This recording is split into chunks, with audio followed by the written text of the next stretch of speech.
Harlan Ullman is a senior advisor at the Atlantic Council. He joins us now from Washington, D.C. Harlan, thanks for being with us on Al Jazeera. Harlan, President Trump had threatened to cut aid to Jordan if it refused to take in Palestinians forcibly relocated from Gaza. Now, just a short while ago, we heard Trump say, we contribute a lot of money to Jordan and Egypt, but he also said we're above making threats about that.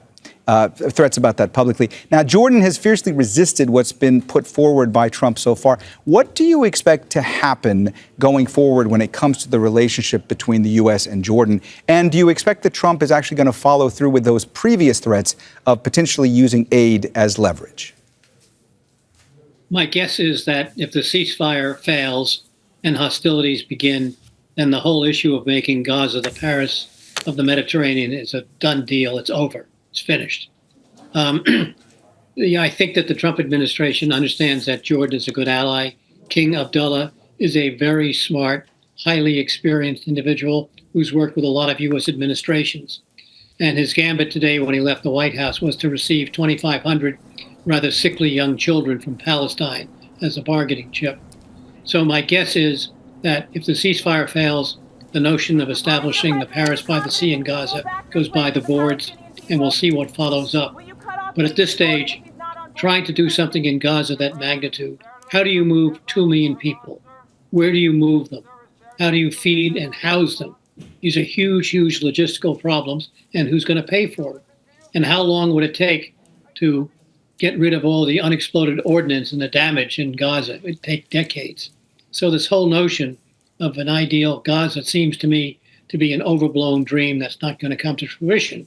However, if the administration is using this as a bargaining chip to try to rally Arab states and Israel, then that would serve a useful purpose.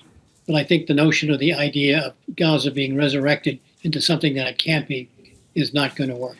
Harlan, let me ask you about the fact that at one point, King Abdullah was asked whether there is a parcel of land where Palestinians can live in Jordan. And what he said was he has to do what's best for his country. Clearly, this must have been a difficult meeting diplomatically for Jordan's king. Sure. What do you expect to hear as far as next steps, as far as how this meeting might have gone and what else we might be hearing from the Jordanians and other regional players going forward? As I said, the King of Jordan is a very sophisticated fellow. So is Mohammed bin Salman. And I think what the Arabs will do is to string this out as long as possible to come up with an alternative proposal with the expectation that the Gaza ceasefire will fail. And in that circumstance, then this has become much ado about nothing. We will see. But clearly, it's not in the Arab interest. You will recall some 54 years ago with the revolt in 1970 in Jordan, King Hussein was almost overthrown. Jordan is a small country.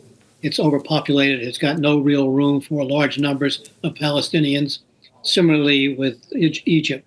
So the logistics of this operation seem to me to be impossible. But I think the Arabs will tend to string this out as long as possible and hope over time that it loses momentum simply because it's not going to be able to carry its own weight if it were to become a serious proposition. And Harlan, you know, there is so much concern right now about the future of the ceasefire and how in peril it may be. Yep. At one point, President Trump said Hamas must have all the hostages out by Saturday or all bets are off. Now, what do you expect that means for the ceasefire going forward? Well, he said there'll be hell to pay. And my guess is hell to pay is that we will equip the Israelis with very, very large bunker-busting bombs and let Israel do the dirty work. What we fail to understand in the United States is, like it or not, Hamas is part of the Palestinian DNA.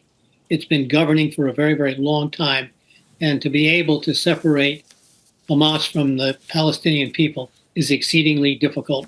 It's trying to remove one part of one's soul, if that's a fit analogy. And so this is a very, very difficult time. I do not know how this is going to end up, but my guess is that the ceasefire is liable to fail. And in that circumstance, we will support the Israelis to continue the war. I hope that doesn't happen, but right now that's where I put my money. All right, Harlan Ullman, senior advisor at the Atlantic Council. Thanks so much for joining us on Al Jazeera. Good to get your perspective. Yep, thank you. Make sure to subscribe to our channel to get the latest news from Al Jazeera.